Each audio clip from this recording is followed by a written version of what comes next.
Hey guys, I'm Marcus Buff Bagwell, and today we're going to talk about my secret meeting with the McMahons while under contract with World Championship Wrestling.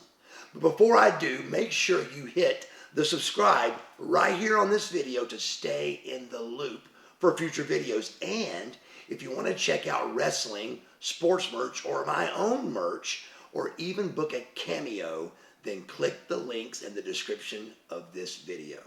Now let's get started with this story, bro.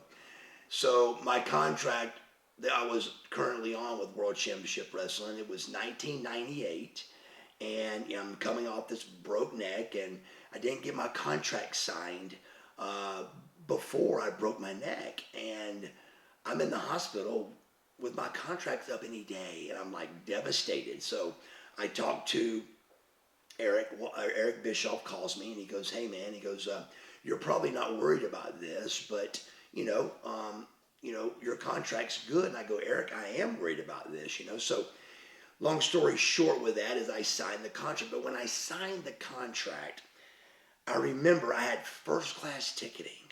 I had rent-a-cars. I had hotels included. This is a top-notch contract. This is like, I've got everything I asked for, and this is like an A-plus talent contract. And I'm signing it in my hospital bed before neck surgery. I've got no idea what's going to happen here. So, and neither does Eric. He's taking a risk. So when the contract gets to me, I turn to the last page and I make sure the money's right. I make sure the dates are right, and I sign it. Now, at that junction, Marcus Buff Bagwell could have had some things taken out of his contract that a lot of the top guys were having taken out. And they were just sections of the contract where you could buy out if you wanted to. It was like every 6 months there was a level that you could talk at that 6-month mark. And I just couldn't bring myself to ask Eric for that. Signing my contract before my neck surgery, laying in a hospital bed. I just couldn't do it. So I signed the contract, and when I signed that contract, it really was not taking anything out like I didn't. It really was a basic WCW contract. So, but who cares? I'm working for World Championship Wrestling. What will it matter? Well, 6 months later, after signing the contract, Vince McMahon calls me up and asks me if I wanted to fly up and talk about future business with Vince. This isn't against the law. It's not against the rules. I've signed my contract.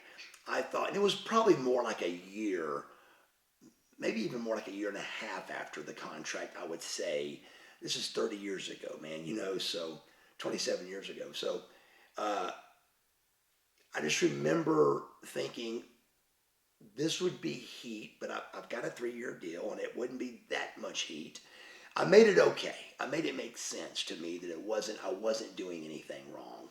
So I fly up to Vince, and the deal back then, I heard about these kind of deals, but Vince would fly you in with your wife, and you fly first class, you land, you drive to his house, you eat dinner with the McMahons, and then you drive back to the hotel, back to the airport in a limousine, and then you fly home first class. And it was a big deal. That's the story, that's how Vince courted you. That's how he wanted you to come in. That's how the ball got rolling.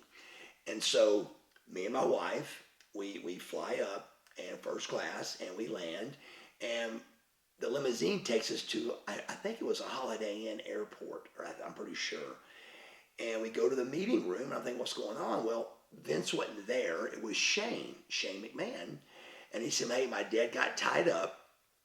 Looking back on it right here, I really think that this was during the time that maybe Vince was starting to get the rumbles of buying WCW, maybe.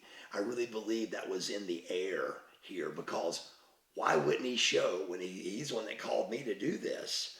But me and Shane talked for a minute, and we just, he just said, hey, we'd like for you to work for us in the future. And I remember I brought my contract with me.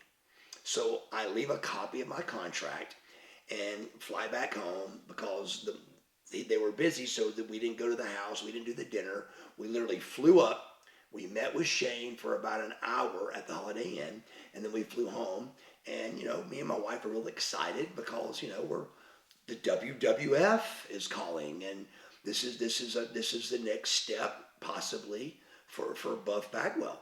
And so we're excited, and we go back home, and it was a couple of days later, and if I would have known how big this was, I guess I would have probably saved this recording. But Vince McMahon left a message on my home phone, and hey, Mr. Bagwell, give me a call, Marcus, when you get a chance. And so I call him back up, and he goes, man, he goes, well, your contract is not going to let you out of. There's no way. You've got an ironclad contract. He goes, why didn't you take any of the things out that you could? I said, Vince, I explained what happened. I explained that I had a broke neck and that Eric, signed my deal with me going into surgery. I explained the whole thing. He totally understood, and he agreed. But he goes, Mr. Bagwell, he goes, we are not going to do business right now. He goes, but we will be doing business. And I said, thanks so much, Vince, and so nice. Thank you for flying me up, and thank you for even caring about my career. I really appreciate it. And we went our separate ways. And then come to find out, the takeover happens.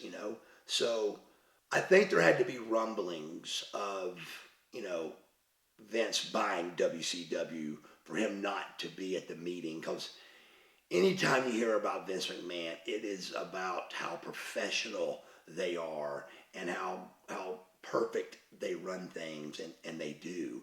So for him to not be there last minute and not do the dinner, I didn't worry about it at the time, but man, looking back on it, I just think that, I went from a piece of talent that Vince would have liked to have to a nobody that was just on the roster that he didn't have to pay no money to, because when he took the company over, that contract, I kept the same WCW contract. So it really was, to me, I was kind of glad at the time because I knew Vince was interested.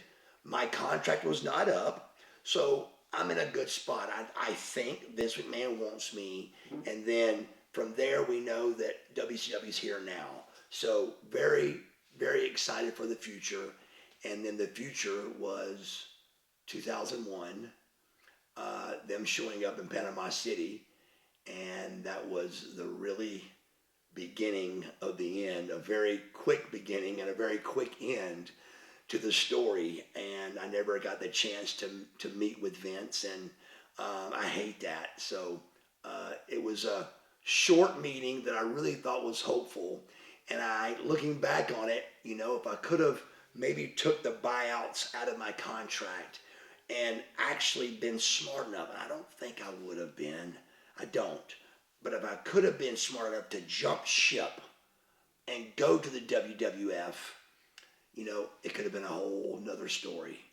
But that would have been a whole nother YouTube channel as well. So thanks so much, man. And that is my story about meeting with the McMahons.